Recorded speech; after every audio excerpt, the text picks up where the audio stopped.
With 20 minutes to the top of the hour, thank you so much for still being with us here in Morning at NTV. That is Monday's edition. I am Priscilla Regina Naluga. In our Tech Note this morning, we're going to analyze URA's electronic receipting as well as invoicing solution. Now, many business owners started off the financial year 2020-2021 in panic mode. Trust me, it was a serious disruption. One, because there was COVID-19 that had completely put down everything as far as the economy is concerned. Therefore, this panic mode had these business owners in a frenzy of sorts when they were informed of the requirement to implement a new electronic invoicing system named IFRIS.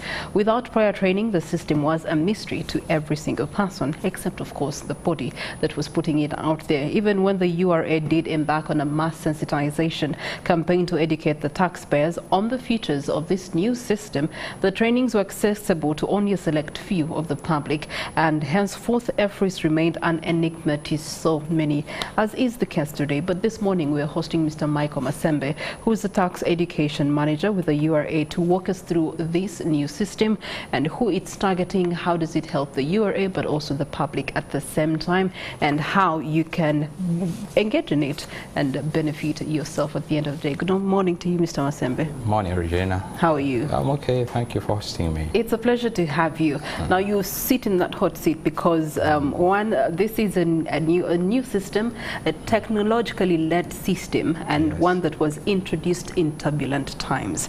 Let's talk about IFRIS. First of all, what is it about and why was it introduced in that financial year 2020 to 2021? Thank you. The URA has been on a technology journey for over 20 years. We have been doing this and that, and where we have deployed technologies, we've had to reinvent them and upgrade. So many of our taxpayers were with us on electronic systems with their SCUDA. We had e-taxes taken a decade already, and IFRIS is just an addition to many of these advancements that we have done. I think it was around 2016, 15, 16, around there. We were in the very Serena Conference Center down Victoria, and there is a lady who raised an issue. The issue she was raising was, every time you're asking me to pay tax, you want to look at records. But we are, as business operators, may not be as sophisticated to draw and keep the records that you want us to give you.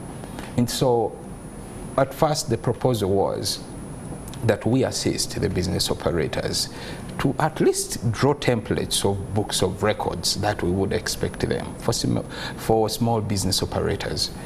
And we did that, by the way. So we drew a booklet that would show a small business operator what their sales were, and this was available and we provided them free. But then as time went on, we realized that the biggest demand and expectations that we had were mainly on people who had more turnover, to be more clear on what they are reporting, because really taxes on income or on the transactions that you have made. And so that saw the birth of the electronic fiscal receipting and invoicing solution. One, remember, you're expected to keep records for 5 years, tax records. Now, this is what, 2024. So roll back 5 years. If the URA got here and we want to look at books of 2019, you need to have them. You need to have the books, and I think financial year 2018, 2019, you need to have the books of records. But for many of our people, the manual bookkeeping is still a challenge, that they may not be able to keep some of these records. And so comes in the IFRIS system, that we created a solution where you would be able to keep record of what you are buying, okay, by demanding for an electronic invoice from the person who is selling to you, and then at the same time issue and give receipts or electronic invoices via that very system. So what we have created, the IFRIS solution, is a tool that you install maybe on your phone, the smartphone, on your computer, And on the computer, whether you have internet or not, there is a desktop application that can work without internet.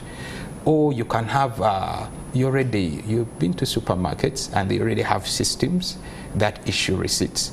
So we marry ours with yours, we integrate them, such that the moment you issue a receipt to your client, this is automatically lodged with the URA. Or alternatively, there are those who may choose to buy an electronic fiscal device. But for business operators, this device was found to be expensive. That is why we were very quick to... And expensive being how much? That was around 1 million. Give or take. No, sincerely, you as URA who have the power to put these prices down. At 1 million Ugandan shillings, the 1 inch, you wouldn't afford that. We look at it as a cost that you can knock off under your business expenses, okay? And we would not ask one to maybe forcefully use it, because we provided other alternatives, like the phone app. You can download it off Play Store or App Store and install it on your smartphone and use it. But what are we basically doing here? Because that's the question that you asked. What we're asking is, install this or have this operation of the IFRS on your phone, on your computer, on within your business through your integrated system, and issue electronic invoices. But this is only specific and a requirement for people who are on value-added tax. If you're on VAT, it is required. Why? Because VAT is more of a transaction tracking tax. Whenever you make a sale, we expect that you charge VAT on that sale. And wherever you made a purchase, we will give you back the VAT if VAT was charged on that purchase for value-added taxpayers. Now, it may be hard for URA to give you your due tax, which you suffered as an expense with umeme, the electricity bill, as with a bookstore or with a stationery shop where you bought paper for your receipt books and so on.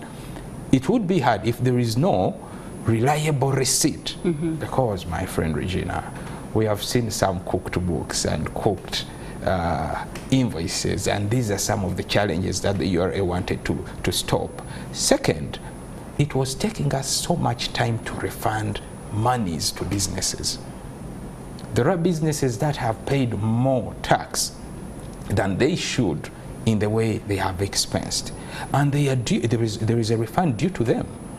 And how do you do this if you do not have a reliable reporting mechanism on where these taxes have been paid on expenses and purchases that these businesses have made? And so the electronic fiscal receipting and the invoicing solution is a solution to those challenges. We are saying, install this on your phone, on your computer, issue these electronic invoices, compulsory for value-added taxpayers, and we will be able to follow through. And we will also ask you that when you're purchasing, purchase from someone who is registered for VAT and gives you an electronic invoice. Okay, so how are we supposed to be able to verify that purchase, that this person is registered with VAT as the end consumer? And then two, I've seen some of your campaigns also giving a picture as if the end consumer, or me as a buyer, also being a player in this e-receipting nature. Yes, it did. The requirement is, wherever you are making, for you as a consumer, you are expected to demand for an electronic receipt when you are buying from anyone. It could be an electronic receipt if the seller is not registered for value-added tax, and that is not compulsory, that's optional. But I'm talking about a scenario where you are value-added tax registered and you buy stationery from a shop that is not issuing with IFRS, a receipt with IFRS.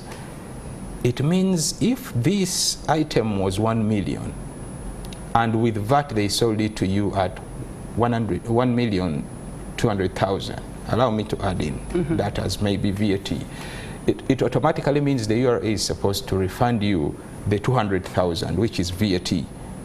If you have an electronic invoice, we would refund, or we would count that as as input tax, a credit to you.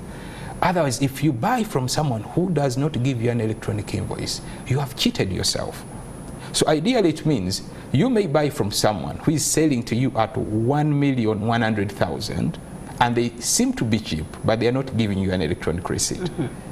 But actually, it is expensive, because you will not get the input credit or like a would-be refund from URA, which you're going to get if you buy from someone who is going to charge you VAT, and they are instead giving you an electronic. Let's talk about registration for the IFRS system. What's the process like?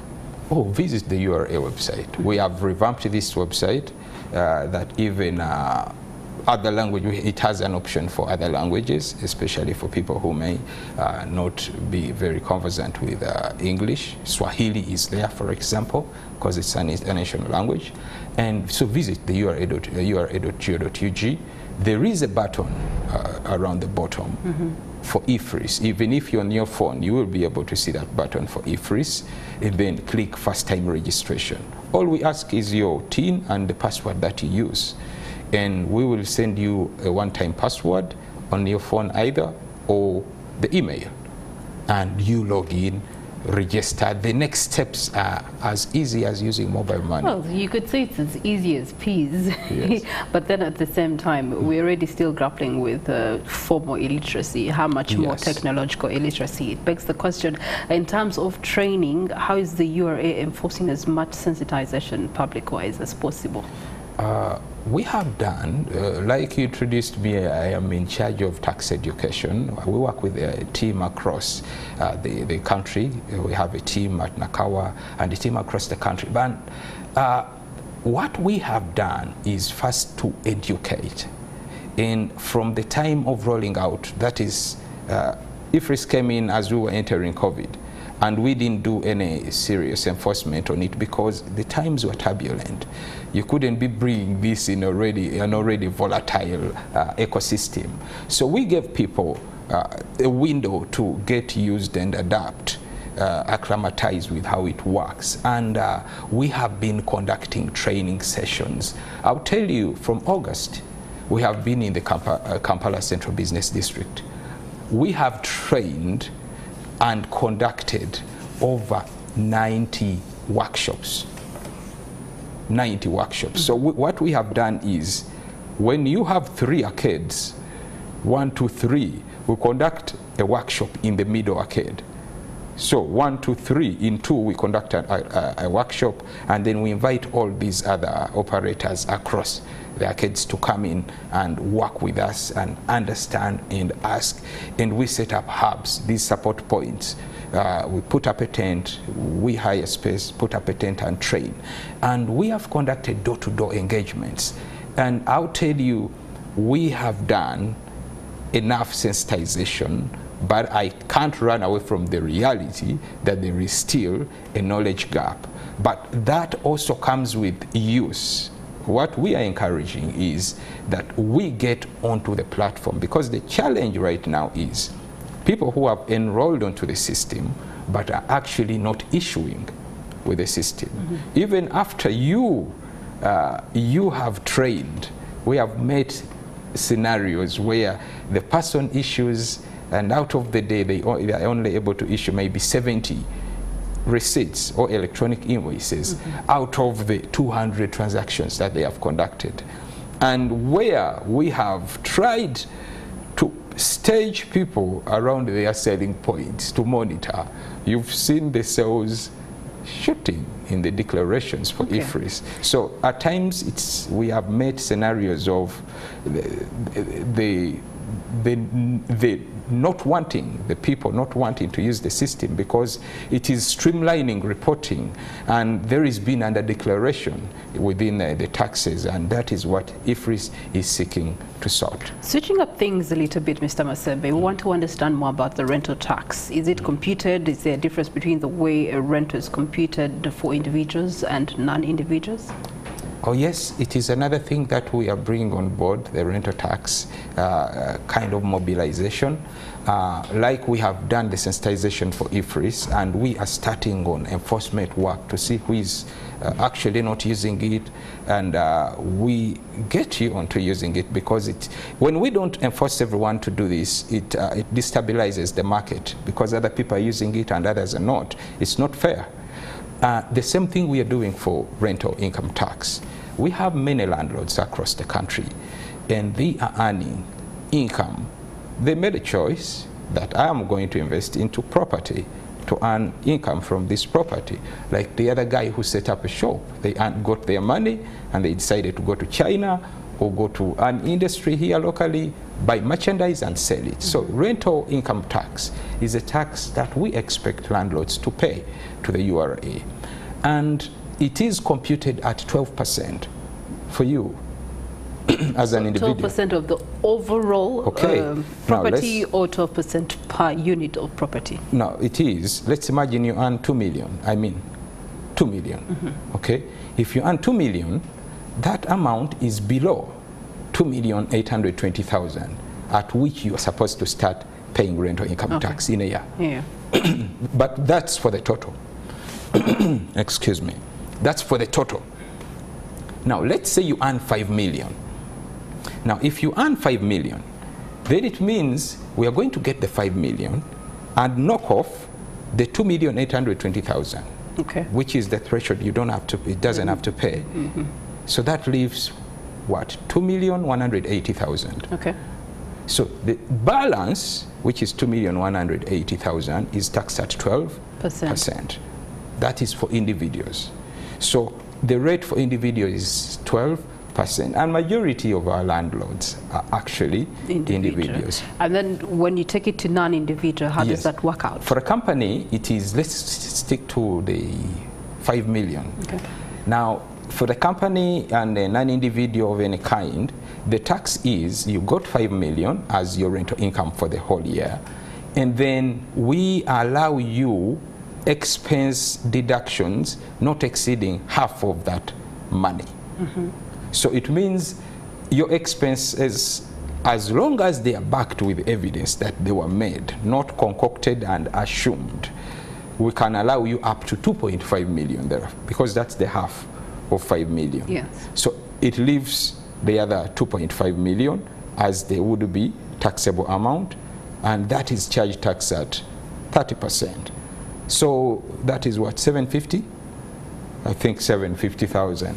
Okay, so basically that is how we look at taxes, the taxation of rental income for both non-individuals, that may be a company, and individuals, that is you, Regina, and Michael. You choose, but usually the way it is laid out is open on how the ownership of the property and the person who earns from that property is. Right now, we are moving through the various areas in the country to make sure that our people actually make the payment. All right, so one of the issues that has been challenging the URA is enforcement. As you give us your closing remarks, what's your commitment to the youth on behalf of the URA to ensure, bearable enforcement, and conducive enforcement? We had a meeting on the 8th, Women's Day. It's Women's Day. I want to congratulate the women. It's Lent, it's Ramadan. But on that very day, on 8th, on Friday, we had a meeting with the PSST, with the Commissioner General and the Commissioner of Customs, and that's one of the issues that came up. And we commit to use reasonable enforcement mechanisms, not beyond what is actually acceptable, to see that we even out the field for those who are already using these interventions and are complying, and those who are actually not. If we don't do the enforcement, it's unfair to those who actually comply and pay. And so we need to do it, but the tone.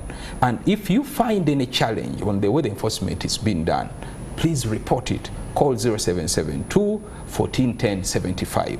That line is there to receive any complaints on any staff of URA who has misbehaved. 0772 1410 75. All right, Mr. Masembe, thank you so much for being with us and enlightening us on those issues. Of course, he has talked about the EFRI system, invoicing system, and then of course the tax, the rental tax that is also being computed and is active now, and they have promised reasonable enforcement to help with the compliance of these taxes. This brings us to the end of our discussions this morning on Morning at NTV, and on behalf of the entire team and myself, Priscilla, Regina, Daloga, have a good and wonderful day.